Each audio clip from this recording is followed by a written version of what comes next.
Olá, eu sou o Anderson Piotto e quero te convidar para nós meditarmos juntos no Salmo número 4. Vamos ler o primeiro verso? Diz assim: Responde-me quando clamo, ó Deus da minha justiça. Na angústia me tens aliviado. Tem misericórdia de mim e ouve a minha oração. Esse Salmo número 4, ele foi escrito em um cenário de angústia que Davi passava. E no meio da sua angústia, ele clamava ao Senhor e falava: Deus da minha justiça. Quando ele fala Deus da minha justiça, ele está dizendo que o próprio Deus o justificaria.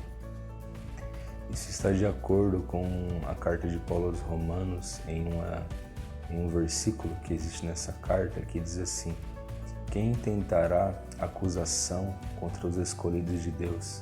É Deus quem os justifica. Em Jeremias capítulo 23 fala que o Senhor, ele é justiça nossa. Então, diante de todo esse cenário que nós vivemos, de tantos pecados internos e de tantas acusações externas que nós recebemos, Deus é a nossa justiça. Deus é o que nos justifica. Então nós temos confiança nele, que ele nos justificará. E Davi, como sempre em suas orações, ele espera uma resposta de Deus, porque ele fala: responde-me, ó Deus, quando eu clamo, ouve a minha oração. E ele cita algo bem interessante, ele diz assim: tem misericórdia de mim. Misericórdia é uma palavra que significa retirar aquilo que eu deveria receber.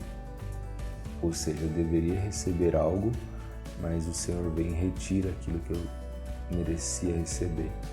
Em outras palavras, nós, por causa dos nossos pecados, certamente e sem sombra de dúvida, merecemos o inferno.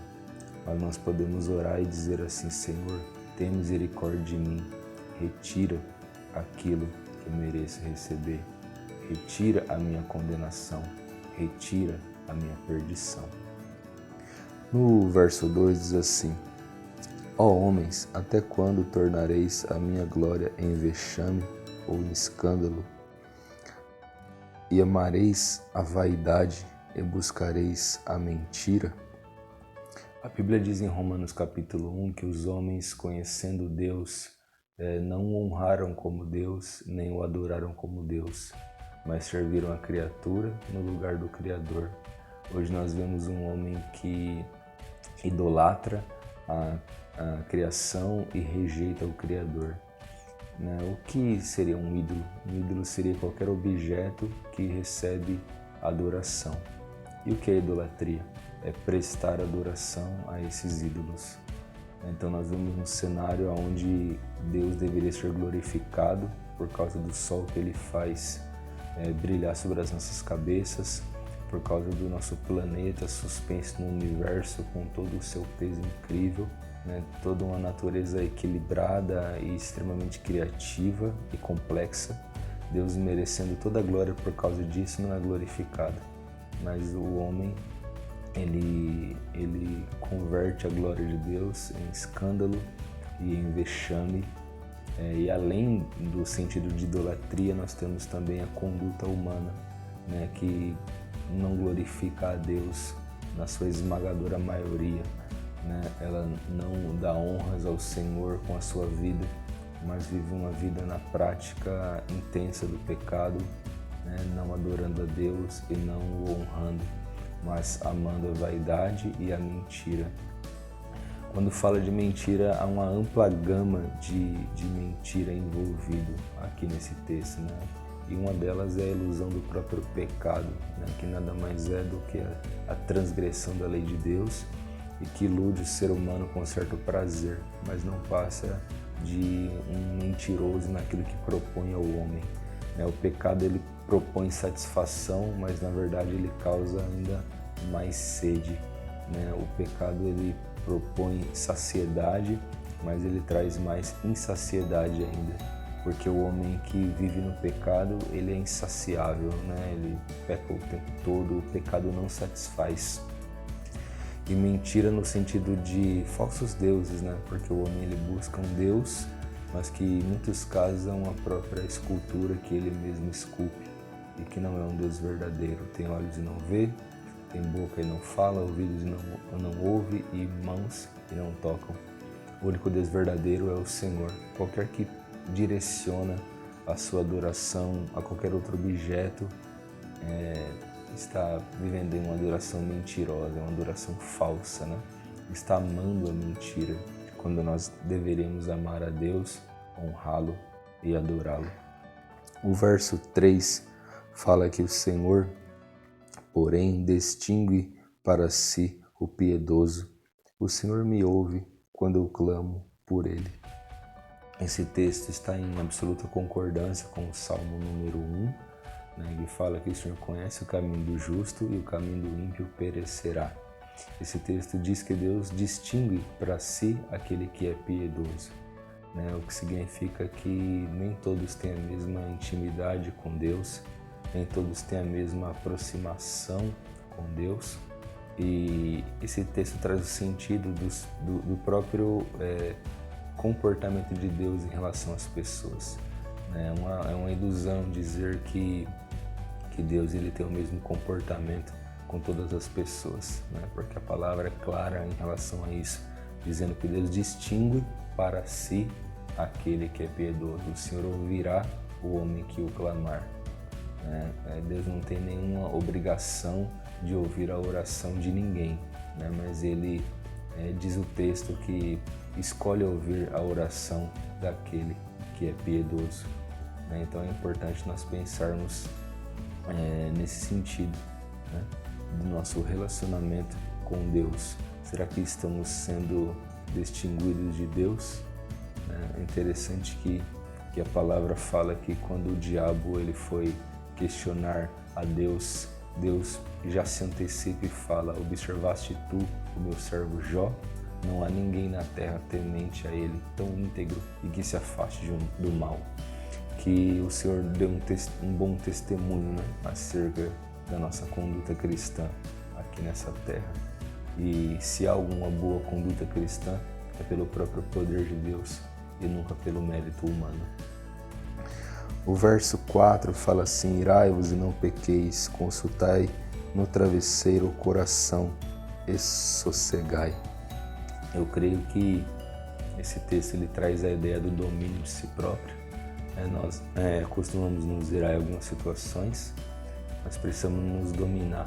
Jesus ele fala algo parecido quando ele fala assim: irai-vos e não pequeis, não coloque o sol sobre a vossa ira.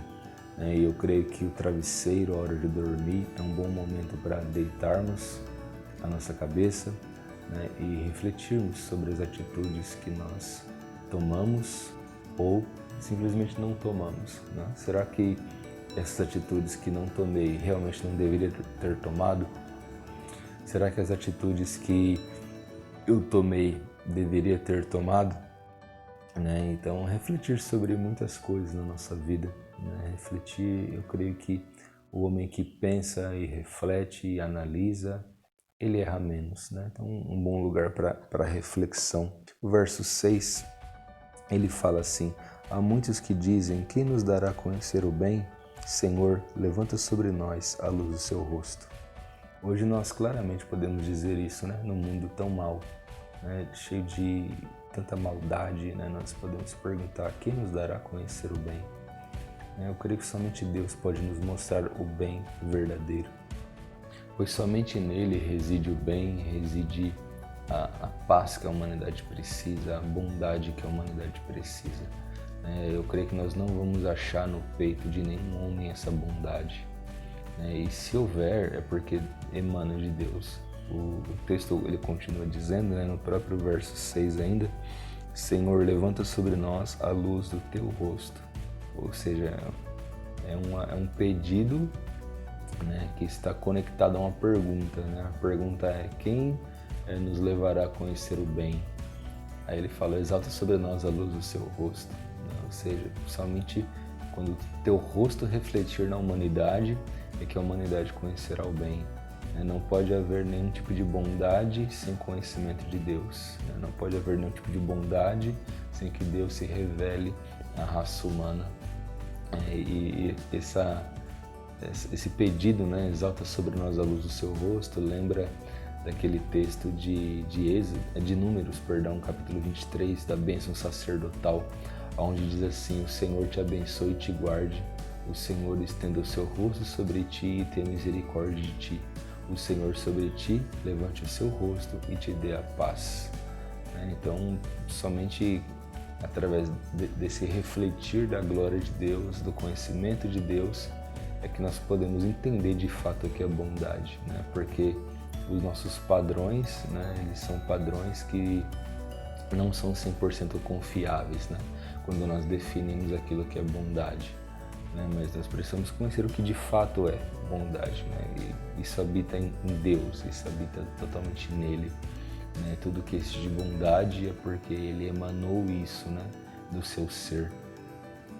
O verso 7 fala assim: olha, mais alegria me puseste no coração do que a alegria deles, quando lhes a fartura de cereal e de vinho.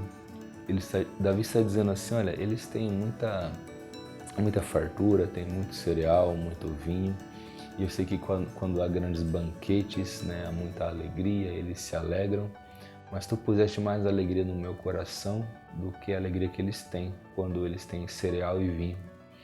Aqui nós podemos fazer um contraste, muito interessante, entre o homem de Deus e o homem materialista. Enquanto o homem materialista ele percorre arduamente, laboriosamente atrás de conquistas, de ouro e prata, o homem de Deus ele vive com foco em Deus, ele vive com foco em Mateus 6,33, que fala assim: buscai primeiro o reino de Deus e a sua justiça, e as demais coisas vos serão acrescentadas. Então, o homem que conhece a Deus profundamente, ele tem uma alegria que o homem mais rico desse mundo não pode ter se não conhecer a Deus. Eu lembro de fases na minha vida onde passei muita dificuldade e cheguei a comer arroz, feijão e farinha, mas naquele momento eu tinha Deus, e glória a Deus ainda o tenho por sua graça e misericórdia, e era satisfeito, nada me entristecia, nada me jogava para baixo, porque a minha alegria estava centrada em Deus. É interessante que Jesus ele fala algumas coisas nesse sentido, quando ele diz assim: olha, a minha comida é fazer a vontade daquele que me enviou, ou nem só de pão viverá o homem, mas de toda palavra que sai da boca de Deus. Ou quando ele fala assim: não acumule tesouro aqui na terra, onde a prata e a ferrugem consome, aonde o ladrão mina e rouba, mas acumule tesouro no céu, onde a prata e a ferrugem não consome e o ladrão não pode roubar. Então vamos mudar um pouco a nossa visão de mundo, vamos deixar um pouco essa questão materialista, um pouco de segundo plano. Não que não deva existir isso, nós devemos buscar coisas melhores para nós aqui nessa vida, sim, porque é uma vida que nós temos, que nós estamos vivendo, mas a prioridade não deve ser isso, A fonte da nossa alegria, a fonte da alegria que brota em nossos corações deve ser Deus, a comunhão com Ele e a intimidade com Ele. A intimidade com Deus, ela produz mais felicidade do que qualquer milhão que você possa ganhar na sua vida. E o verso 8 fala: em paz me deito e logo eu durmo e pego no sono, porque só Tu, Senhor, me fazes repousar seguro. No final de tudo isso, ele conclui com essa confiança, com essa paz perene em Deus, dizendo: ó Senhor, eu repouso seguro, durmo logo, porque tenho confiança em Ti, tenho paz em Ti. Nós não podemos perder de vista que esse salmo ele foi escrito em um tempo de angústia na vida de Davi. Só que mesmo assim ele conseguia dormir, repousar e descansar em Deus. Que esse salmo ele reflita sobre mim, sobre você, a mesma paz, a mesma confiança em Deus, o mesmo desejo de ter intimidade com esse Deus Todo-Poderoso, o mesmo anseio por deixar a vaidade, deixar a mentira, não amar aquilo que desagrada a Deus e viver para Ele, para a sua glória, que o mais Ele cuidará. Que Deus nos abençoe Em nome de Jesus, um grande abraço.